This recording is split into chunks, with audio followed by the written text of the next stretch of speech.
I was challenged to do 10 videos in 10 days. And I decided that I would do my videos on my art, but not showing nice finished product or how to do that, but to discuss the trials and tribulations of getting to the point where you're doing nice art. And I chose to do that in the hopes that other people who are struggling will see that there are others out there who are struggling and working through processes, and that nobody starts out making beautiful stuff. So while I tell my story, I will show you in progression from what I started with for some of my very first wire wraps up to where I'm at now. And I'll talk a little bit about them. So I started with the most basic, simple little wire wrap. It's really just a claw and a piece of wire. Very basic. And I still make them. The young kids like them. And the young kids can afford them. So why not make them? Now, most wire wrapping is stones. I like bones. So I quickly progressed to doing these little doodads, which are cute and phenomenally simple and really cheap. And then I got a little more fancy with some bobcat claws because I learned how to make the veil at the top. And I made these guys. And again, they're inexpensive. And most of this I have learned by watching folks' tutorials.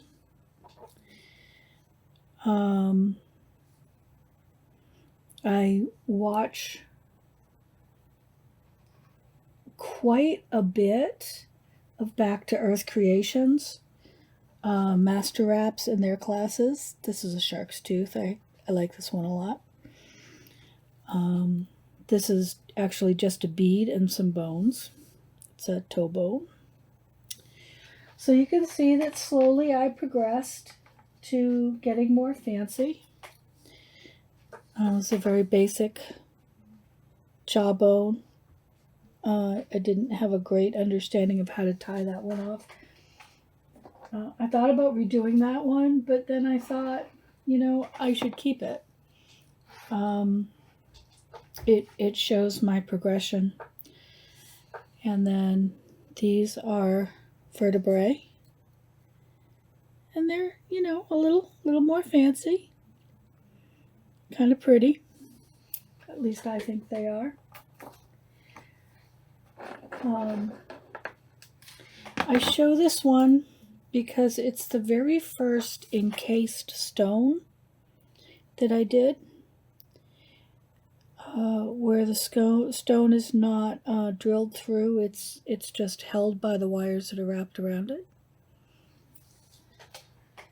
And I practiced some more with that and finally leveled up to this lovely piece of ivory. And you can see, progression. And I'm going to say that this is about 2 years worth of work up to where I'm at now.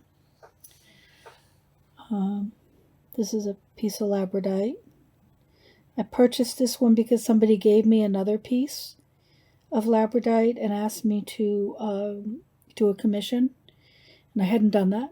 So I purchased this and I tried it out on this, and then I showed them photos and said, what do you think? And they loved it. And so then I created this one. And the color really isn't coming up on this one. It hits a deep blue. But I did all these over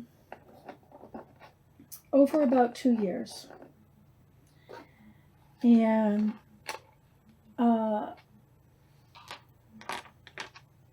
I started by watching videos, very basic videos.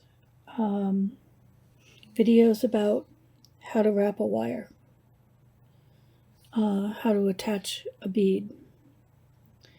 You can see that there's a dark here and a light here, how to interweave or how to connect another wire. Really basic stuff.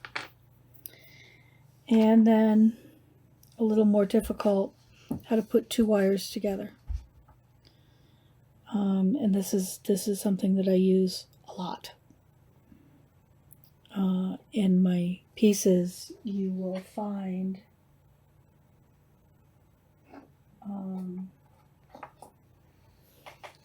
that stitch. You can see it there. The light silver shining through the dark blue is this stitch. So, and then this is another sampler of other more fancy stitches, and also a tutorial of how to join 3 wires. And you can see that these are not perfect. These are far from perfect. These are pretty darn rough. And I show that because I want people that are struggling to know that where I started from, and now I am learning to join multiple wires, and hopefully people seeing that somebody who can do a nice finished product has to start where everybody else starts, which is with tutorials and sore fingers and lots and lots of practice to make perfect. It said it was paused.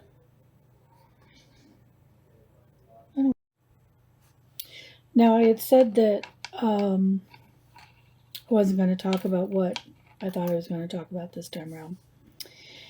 And the reason for that is because when I accepted this challenge, what I didn't think about was that I know absolutely nothing about how to post a video. I mean, I can push the video button on my camera, but that's it. That's about the end of my knowledge right there. So what I really want to make this video about, and the reason that I show you all of the things that I have worked on, is because I want this video hopefully to encourage people, as I sit here and pull apart my work, to redo it, because I realized that I absolutely hated what I did. I want to encourage people to ask for help. I want to encourage people to say, hey, I'm new at this and I don't know what I'm doing. And I don't know how to do this thing that I want to do. I have this idea in my head, or I have this task, or whatever it is. But I have zero knowledge of how to go about this thing. And I'll use myself as an experience. I had to ask my son, hey, this video was shot in a couple of parts. My first one was too. How do I put these together? I came to realize that I couldn't do that on my phone. And so he helped me get a program, because fortunately he's young enough that he knows that stuff, and he's old enough that he's willing to help his mom. And then I had to tell him, I'm like, okay, well, I know that technically everybody has a YouTube channel, whether they know it or not, but I don't know how to get to that. Can you show me how I would get to the YouTube channel that I have? And he showed me, and tonight, even though I'm shooting my second video, I have not uploaded the first one. Tonight, I have to sit down and I have to work on that. I have to work on setting it up. And that will be interesting because I haven't done that. So maybe I can do that well, and maybe I'll really suck at it. I don't know. I've already determined that something that I had named quickly because I wanted to make a comment on a video. So I was all clever and such and made up a funny name for myself because I didn't want my name out there. Is probably going to come back to bite me because now I have to figure out how to change that name to my company name, which is Bonehag Curiosities. And I want that there so you can see that I'm slowly working on this. But I didn't know how to do that. So stay tuned. Next video, we'll have the end of this, I hope. I hope it'll look good. And next video, I can tell you whether or not I managed to change my YouTube. Until then, persevere, folks. I hope that me sharing my complete and utter mess-ups and learning curve helps somebody else feel like they can tackle their learning curve.